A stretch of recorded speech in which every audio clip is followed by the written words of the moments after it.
know you won't tell us who, but have you decided on a week one start? I got a pretty good idea, but as you guys can see with everything, I don't know our schedule a couple days from now. So I've always had a pretty good idea. But, there's lots of days between now and then at every position. You may not even be alive. But, I won't say it, but that is a fact. That is a fact. What do you gain by not naming a starting quarterback at this time? I look at more as what do you gain by naming it? There would be one reason I can think of by naming it that would help, and it'd be to end those questions. If you could give me another reason that's a big advantage that helps our team, affects anything that has to do with us, then I will name it. But I don't think it does. And, why tell people? I know you guys want an answer and stuff, which is fine. I get the suspense of it, but I'm not just going to answer it to end your guys' suspense. So, you're welcome. Hey, I'll try to get you more clicks. Got to keep the juggernaut that is the Detroit Lions in the dark as long as possible. That's the week one opponent for the San Francisco 49ers. So they don't know, we don't know, no one knows. But Kyle Shanahan has a pretty good idea who the starter will be week one. Did you read anything into his comments to give you an idea as to where he's leaning? No. Mike, I think I've been from the get-go, I thought it would be Jimmy Garoppolo with a package of Trey Lance plays, right off the bat. Jimmy Garoppolo's in a tough spot. I do think that. But that's where I always thought it would go, just because of all the things we talked about through the draft process. Trey Lance hasn't played enough football. You just can't put him on the bench all year and go, well, it's another year of you not playing football. He's got to get out there. He's a number 3 pick and all of those type of things. He does have a special skill set. I have no lean there. I do believe Kyle in the fact that Kyle, when he said, I don't know the schedule 3 days from now, that's the way he operates. He's got a little bit of that, to your point that you always said, that Bill Belichick, here's today, I'm going to dominate today, this is what I got on my plate, I'm going to do everything to dominate today, and then at the end of today, I'll start thinking about tomorrow just a little bit, and I'm going to dominate tomorrow. He doesn't let the cart get in front of the horse too much as far as that's concerned. Yeah, I do believe him that he's got a pretty good idea and those type of things, no doubt about it. And, hey, here's the other thing too, Mike. We've yet to see one quarterback design run in preseason, right? I think there's a reason for that, as we talked about a little last week. There's a reason, because he's waiting to unveil all his new magic tricks in week 1 and 2 against Detroit and Philadelphia, and he's going to try to shock them with things that they are not prepared for. And that's what I expect to see. And then, so that's where I think this is going to go. Jimmy's going to start. Trey is going to come in and have a handful of plays and series every game. Well, Kyle Shanahan isn't the only one who has a pretty good idea as to where this is going. Jimmy Garoppolo spoke to reporters yesterday, and he was asked the same question. Do you have a pretty good idea as to where it's headed? Let's have a listen to Jimmy G. Yeah, I have a pretty good idea. You're smiling about it. That must mean something, right? It's whatever he decides. Yeah, I have a pretty good idea. I'm pretty happy with where I'm at right now and everything, and just the offense as a whole. But yeah, Kyle's the head man. He'll make the call. There was more that Garoppolo said. I'm going to read it to you here because there was a question that was posed to him about Drew Brees, now with NBC, long time, obviously, with the Saints.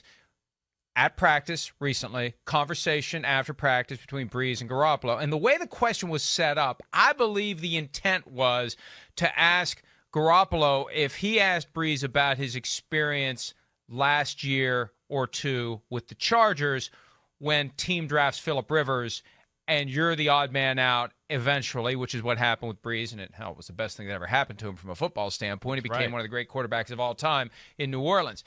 And instead of answering that question, here's what Garoppolo said. We talked about the situation for a little bit and how him and Taysom did it. And when I saw that, I thought, wait a minute. I don't think the question was about Drew Brees the past couple of years. I thought it was about Drew Brees and Phillip Rivers. Right. And it's a thing that I wasn't really used to, I guess you could say, just the in and out part of it. So I was trying to pick Drew's brain, how he handled that. He'd come out for a play or two and then go back in, how all that works. And then Garoppolo was asked what specific advice Brees gave, and Garoppolo said, I'll keep that between him and me, but just kind of stay ready. It's a different type of flow to the game. As a quarterback, you're used to being out there the whole time, so it's just something you've got to get reps and get used to it. It happened a little bit in training camp with some of the different types of things we're doing with Trey. Whenever I'm out there, I'm ready to roll. It's just one of those things. It is what it is. That makes it as clear as it can be, right, where this is heading. Yeah. Jimmy G's the starter, but don't get comfortable because you're going to be coming to the sideline. You're going to be getting your cardio during the games by running to and from the sideline when I put Trey in, and I'm going to put him in whenever I feel like it. You just need to be ready for that. That's the transition that Jimmy Garoppolo is going through this year. Yeah, no, I mean, that was the biggest inkling we've had out of anything out of the 49ers, this whole training camp. So I think that says a lot. Listen, I'm one that will sit here, and to a degree, I just go with Trey Lance and go. But there's obviously something, again, I don't know everything. We're not seeing practice. I don't know those type of things. I can say the one thing that we've seen is I don't know if you can totally trust Trey Lance in must-throw type of situations, which is probably what scares him, I think, to make him the full-time starter. But, yeah, they're going to go with this. And, of course, I think Shanahan can pull this off to a degree. I do, yeah. I mean, Jimmy G's solid. We know that. And now you bring in the Trey Lance aspect and all those schematical things that he'll be able to bring.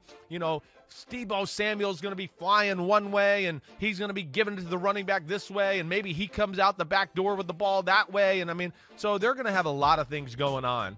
And but I think at the end of the day, they got to get Trey Lance in there to a degree. He can't sit on the bench. So this is going to be really interesting to see. It's very rare, right, Mike? I mean, to see a team that we go – they're a Super Bowl caliber team, and they're in this situation. I mean, I guess the Saints are the only team we've really seen like this, but this is like the number 3 pick. This isn't Taysom Hill, the experiment, with a guy that's coming to the end of his career like Drew Brees. This is a guy that's Jimmy Garoppolo is in the prime of his career, and this is the number 3 pick, and there's just a few more factors to go along with this. That's the fundamental difference here. Drew Brees was getting toward the end of the line. The arm strength wasn't there.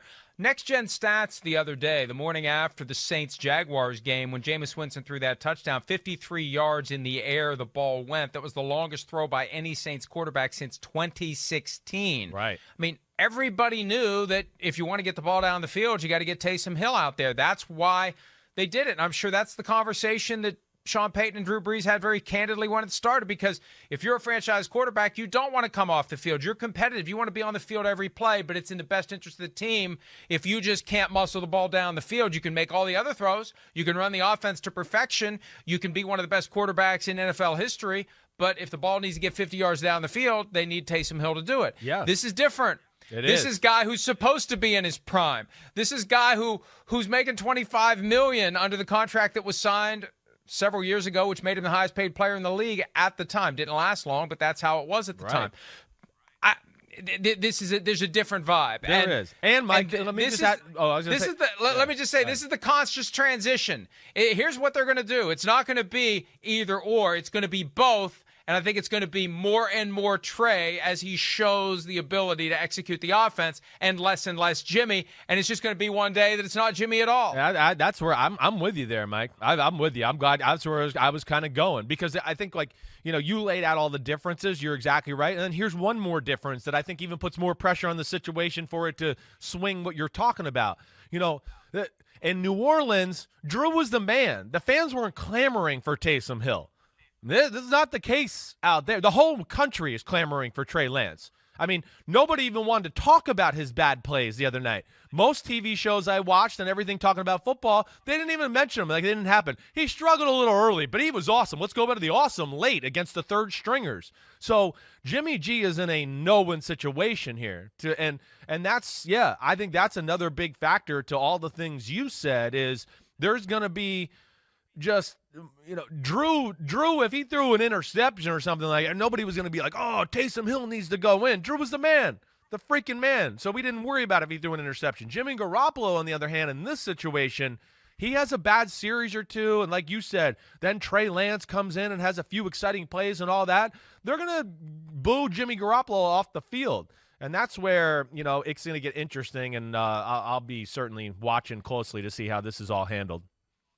I think one of the things the 49ers have been waiting for, because I think whatever they want to do, whatever their plan actually is, they were never just going to throw Jimmy Garoppolo overboard because there's value in the asset, in the contract, in the ability to trade him in the event that some other team experiences a catastrophic quarterback injury in the days leading up to the season. I go back to 5 years ago, Teddy Bridgewater. The moment he's down, the Vikings are desperate, and the Eagles get a first-round pick and a fourth-round pick for Sam Bradford. At a time when everybody accepted Sam Bradford's the starter for 2016 and Carson Wentz is the future. They did not hesitate to flip the switch to Carson Wentz when they could get a 1 and a 4 for Sam Bradford. Assuming that that's Kyle's plan, assuming that, hey, it's Jimmy G with doses of Trey Lance like Drew Brees and Taysom Hill the past couple of years. If that catastrophic injury happens, and I'm going to name names, there's 31 other teams. If the starting quarterback is gone like that because of a torn ACL, a ruptured Achilles, anything that would knock him out for the year, and somebody makes an offer for Jimmy G, do you think they take it and say, we're willing to pivot to a different plan and go full-time Trey Lance if we can get a second-round pick, a first-round pick, some sort of value for Jimmy Garoppolo? I think they would. I would. And again, I got no inside info.